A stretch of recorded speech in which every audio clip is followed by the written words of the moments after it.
নানির বাড়ি যাওয়ার কথাটা শুনলেই মনের মধ্যে এক আলাদা অনুভূতি জেগে ওঠে। আসসালামু আলাইকুম, কেমন আছো সবাই?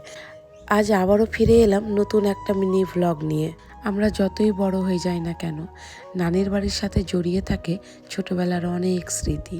সেই ছোটবেলার স্মৃতিগুলোকে জাগিয়ে তুলতে আজ সব পরিবারে বেরিয়ে পড়লাম নানির বাড়ির উদ্দেশ্যে।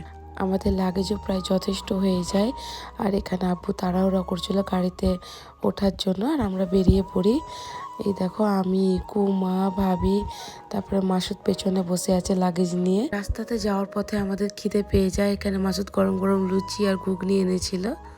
তারপরে গাড়ির মধ্যে আমি আর ইসরাত খুব বোর হচ্ছিলাম, আর মা তো প্রায় ঘুমিয়েই পড়েছিল। এরই মধ্যে আমরা পৌঁছে যাই নানির বাড়ি। আমাদের বিয়ের পরে মাসুদ এই প্রথমবার আমার নানির বাড়ি এলো। ইতিমধ্যে তো ইকরা মাইশা সব খেলা শুরু করে দিয়েছে, আর এখানে আমি জিজ্ঞাসা করছিলাম মাসুদকে, বলো কেমন লাগছে আমার নানির বাড়ি এসে। এরকম আরও সুন্দর ব্লগ পেতে সাথে থাকো। সকলকে জানাই অনেক ধন্যবাদ।